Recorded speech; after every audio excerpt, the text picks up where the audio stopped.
Norman! Mielușelul!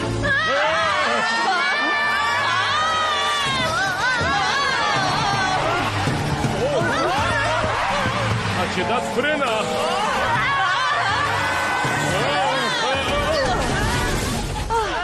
Ne-am oprit. Dar atârnăm la marginea stâncii.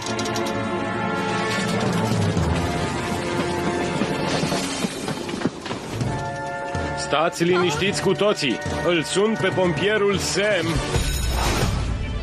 Chiar și când sirena sună, Sam e calm, poate să spună. Pompierul Sam, eroii furtunii.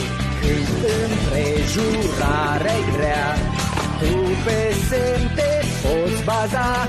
Deci la o parte faceți loc pentru Sam și nu se teme deloc pompierul Sam, căci e curajos.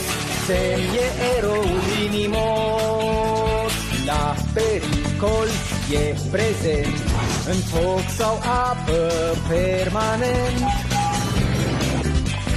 Sam cu toată echipa sa pe tine te vor salva. Deci la o parte faceți loc pentru Sam și nu se teme deloc pompierul Sam, căci e curajos. Sam e eroul inimos.